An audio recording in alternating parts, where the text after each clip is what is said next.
Today, I'm joined by Roger Black, well-known 400-meter runner from the 1990s and a bit before that. But unbeknown to many people, as a child, he was diagnosed with a heart condition. And even as he was running at the top of the world, um, he always had that issue with his heart, which at any time could finish his career.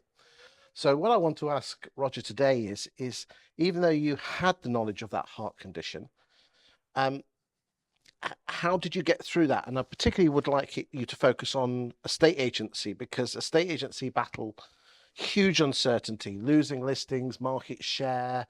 We're a bit like sharks. If we don't list, we don't put the houses on the market, we don't sell them.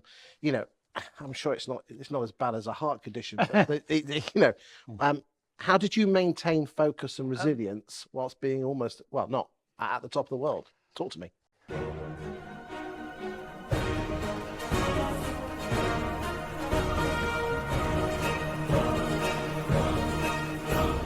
Wow. Okay. So I think the key word you use there, interesting enough, is the word uncertainty, because I've had a life of complete uncertainty.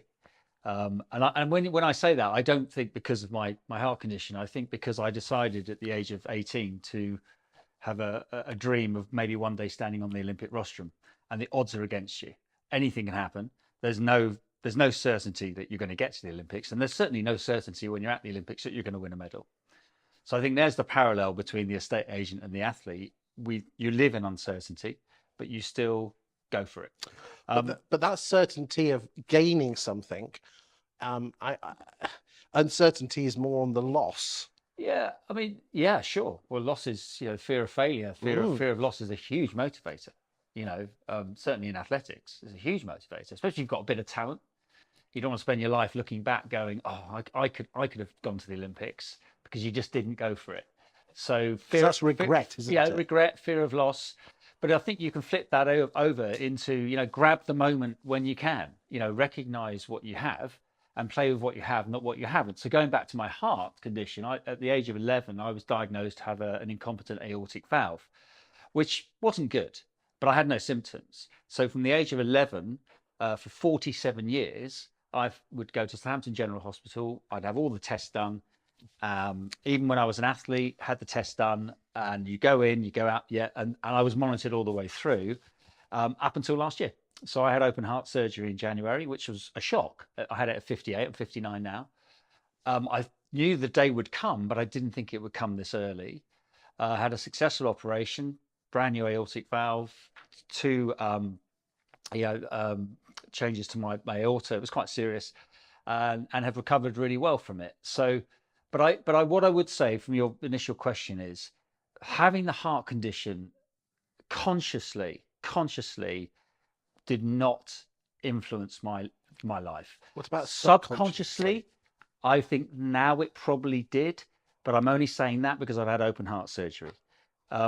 When I was young, I didn't really think about it, because the only reference I had as a kid was I am faster than everybody else. The only reference I had as a kid was I'm good at rugby, I'm good at football, I love sport. When I became an international athlete and started training full time, the only reference I had was within the first year of focusing on athletics seriously at 18, I'm the European junior champion. Then I'm the European senior champion. I'm the British record holder. So you live off all these references, and at no point did my brain go, but I've got heart disease. Yeah, it could have gone pop at any time. So maybe, yeah, we probably wouldn't have gone pop at a young age, but certainly if I hadn't had the operation a few months ago, you're very right. I mean, that was a serious problem, could have gone pop. So throughout my athletics career, although it was there, I never let it define me. And I think this is what's interesting about the sports person, especially at the very highest level. You really do focus on controlling the controllables. You waste no time on focusing on things you have no control over. And I think probably subconsciously, I did that my whole life with my heart. And it wasn't until, a few months ago that, the doctor said the time has come, that I started to focus on it. And look, I'm not going to pretend that it was easy, because it wasn't easy. And now I absolutely do focus on it. Do you think that maturity of being able to analyze your subconscious has just come about because you are just older and wiser? Yeah, I would have thought so. And as you push 60, as life changes and you look back, you start to reflect on your life. You start to reflect on strangely enough, I start to reflect on, actually, you know what, I was pretty good. At the time, I was just doing it. You reflect on that. You reflect on what's left. You reflect on the people that. Well, that's the one thing you do when you're going for heart surgery. You know the people that matter to you in life, and you kind of rank that. It's a strange thing. Did you almost see your, and I think a lot of youngsters are like this, that you see yourself, you're going to live forever, aren't you? Yeah, when you're 11-year-old kid, you're told you got defective heart valve, and you feel fine. You kind of go, yeah, whatever. The problem was once a year you'd sit in the waiting room in the hospital looking around all these people with heart problems. You think, I feel like I'm a fraud, but then the doctors remind you you're not. You're just looks like you're okay. So yeah, but I think as we get older, we become more. In some ways, we become more fragile, don't we? And we recognise that most of our life has gone before us, and so we sort of reflect. Moving on from your heart condition, you didn't have it all plain sailing No. throughout your athletics career, and I just want to just deep dive on Yeah. that a little bit. The difference between winning and losing is that. Oh, it's a migraine. You're a migraine away from not making the Olympic final. You're a dodgy meal away from not making the Olympic first round. I mean, that happened. Michael Johnson, the guy who beat me in the Olympics, was a superstar. I came second to Michael Johnson in Atlanta. People forget that in 1992 in Barcelona, he was the favourite for the 200 meters, and 2 days before the first round, he went out into Barcelona, had a dodgy meal, had food poisoning.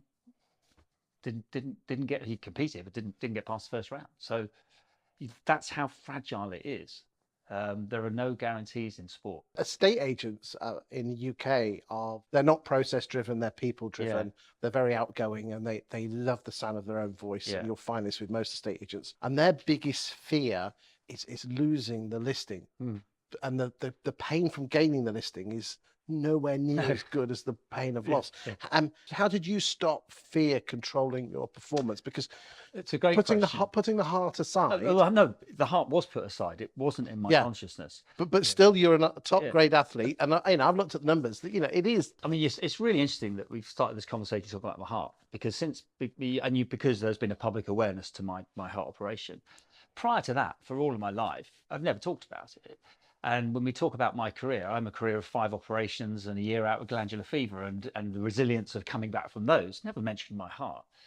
I think when you commit to a world in sport, and in my case of athletics, I mean, I came to it very late. I only came into it because I messed up my A levels. I did read medicine briefly, but I had enough talent. The talent's a big deal in my game. If you've got enough talent to have a shot at the Olympics, talent's not enough, but it gives you a chance at it. But there are so many other factors along the way that lead to success. Yes, overcoming adversity, overcoming injury, also surrounding yourself with great people. I mean, I wouldn't be sitting here today without a guy called Chris Akabusi. It wouldn't happen, and he would say the same. So you can't do it on your own. So I think regarding estate agency, as an athlete, we're very process driven. You knew the day, the time. You were judged ultimately once a year in the championship, and then ultimately you knew your whole career was judged on once every 4 years at the Olympic Games. It's a long time. An estate agent, you miss a listing, you can do something about it and go and get another one the next day. But that fear of that pain of loss is a good thing, because if you didn't have that, it wouldn't matter, would it? There are agents out there that will put 10 houses on the market in 2 weeks and then lose number 11. And it really is coming back to that, like ripping their heart out. So they don't celebrate the 10, they just focus on the one they lost. Yes, because their biggest fear is rejection. Yeah. But mindset seems to be the be all end all. I guess the answer to that is I mean, it's corny, isn't it? We learn more through our failures than we do our successes. So if you see your failures as an opportunity to learn, as long as you do something about it, you learn something from it. They take it as a personal slight. Okay, they need to shift their mindset, because if you're an athlete and all it takes is one bad race, one loss, and then you're done. I mean, everybody who has walked into that Olympic stadium will have suffered defeat at some point. I mean, most of us will have done, but you probably have more successes than defeats. So, I mean, you talk about mindset, there are techniques obviously to look at that. But I mean, I think perspective is probably the most important word. Step back and have some perspective here. If you've got 10 listings and you worry about the one you didn't have, it's not a bad way to feel actually, because it means that it matters. You want to be But it almost matters too much. Of course it does. And the problem when it matters too much, you see this in sport, is that it then sends you on a spiral of despair and you start to go down. So I love a saying, lots of phrases I love, and my favorite sayings in sport, and maybe it does translate into a state agency, is you get what you focus on. As an athlete, you could do loads of different types of training to get a result, but you've got to kind of decide not just what you are going to do, what you're not going to do, and you've got to decide I can't do everything.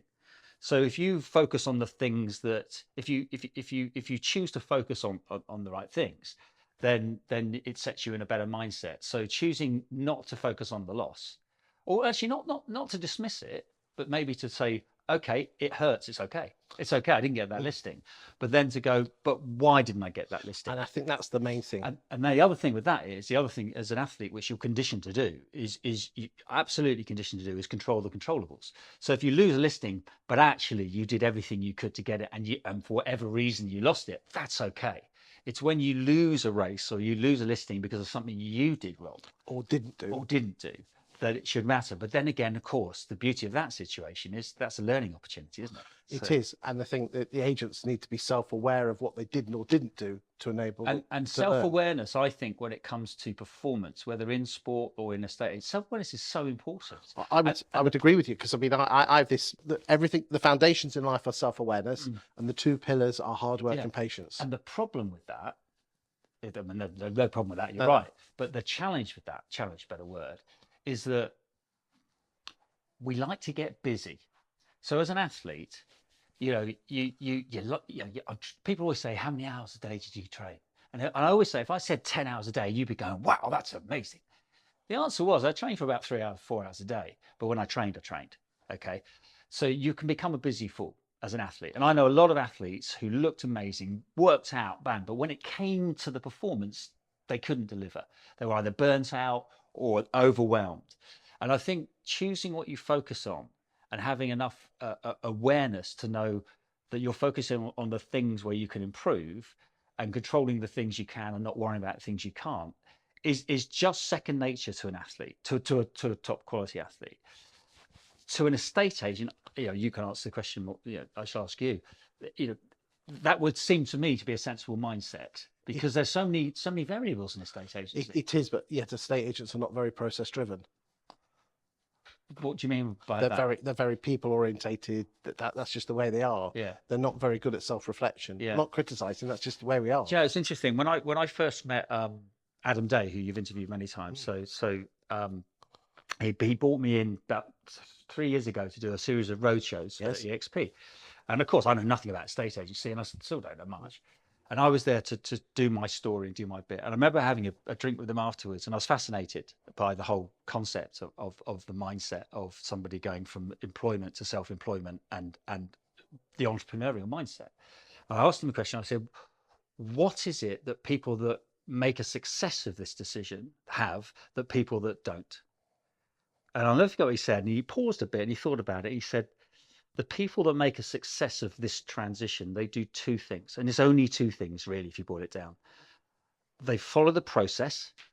So they do the stuff, but they have the right mindset. And the problem with sport, and maybe what you're saying is, we tend to focus a lot on the stuff, and we don't sometimes step back and focus on the mindset. And the top performers in sport, I mean, they always say how much of it is mental, how much of it is physical. To be honest with you, a lot of it's physical. But at the very highest level, when you walk into Olympic Stadium, you're all really good. So when the gun goes, that's not really a physical thing. That's a, can you cope with the pressure? Have you prepared for it? And this, that, and the other. So I think the better you become, the more successful people are the ones that have managed their mindset and as well as done the training. So I don't know if that translates into state agency. Thank you for your time today, Roger. Yeah, thank you.